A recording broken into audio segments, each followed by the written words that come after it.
Assalamualaikum warahmatullahi wabarakatuh.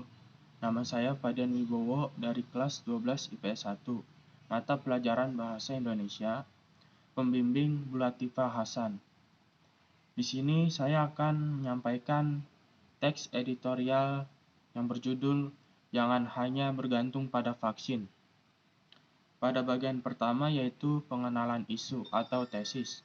Langkah pemerintah dalam membentuk Tim Nasional Percepatan Pengembangan Vaksin COVID-19 pada pekan lalu memperlihatkan bahwa pemerintah mengandalkan ketersediaan vaksin sebagai jalan keluar dari pandemi ini. Tim yang terdiri dari sederet menteri, lembaga riset, perguruan tinggi, serta Badan Pengawas Obat dan Makanan atau BPOM akan bertugas hingga 31 Desember tahun depan. Kemudian bagian yang kedua itu penyampaian pendapat atau argumen. Sini terdapat sejumlah masalah mendasar dari kebijakan pemerintah tersebut. Yang pertama itu tugas dan fungsinya dapat tumpang tindih dengan Komite Penanganan COVID-19 dan Pemulihan Ekonomi Nasional yang sudah dibentuk oleh Presiden.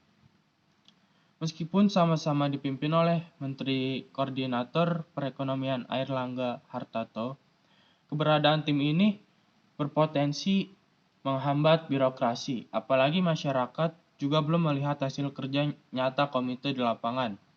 Kemudian yang kedua itu, keberadaan tim tersebut juga berpotensi berbenturan dengan tugas konsorsium riset dan inovasi COVID-19 yang dipimpin oleh Kementerian Riset dan Teknologi atau Badan Riset dan Inovasi Nasional. Selain menghasilkan rapid test dan ventilator, konsorsium ini juga sedang mengembangkan vaksin merah putih bersama Lembaga Biologi Molekuler Eijkman Institute. Sebetulnya, pemerintah bisa saja cukup menugasi konsorsium ini untuk melaksanakan instruksinya perihal percepatan pengembangan vaksin. Selain itu, ruang lingkup tim ini tidak terlalu jelas. Pembuatan vaksin yang mumpuni pastinya memerlukan waktu yang tidak sedikit dan tidak boleh terburu-buru. Misalnya itu, masyarakat tentunya tidak mau percepatan pengembangan vaksin merah putih malah memicu pertanyaan dunia riset global akan kredibilitasnya yang bahkan pemerintahnya saja terkesan tidak percaya dan membentuk tim lain untuk melakukannya. Kemudian, pemerintah seharusnya sangat paham betul bahwa uji klinis tahap ketiga adalah tahap paling penting dari perancangan vaksin atau obat. Uji klinis fase terakhir ini tidak dapat dilakukan dengan tergesa-gesa. AstraZeneca dan Universitas Oxford bahkan terpaksa menghentikan uji klinis buatan mereka ketika menemukan peserta uji klinis di Inggris mengalami efek samping yang serius, sehingga rasanya tidak akan banyak yang bisa dilakukan oleh tim nasional bentukan presiden ini.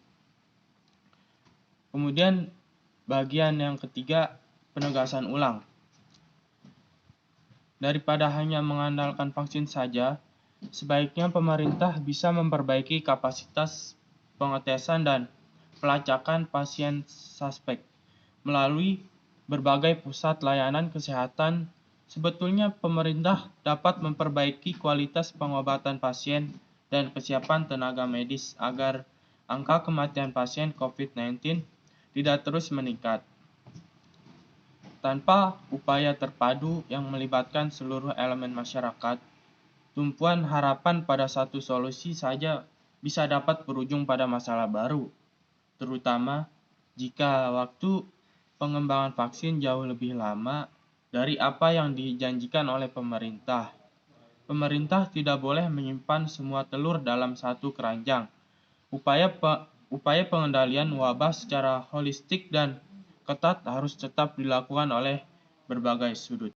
Oke, terima kasih. Itu saja yang bisa saya sampaikan. Kurang lebihnya mohon maaf. Wassalamualaikum warahmatullahi wabarakatuh.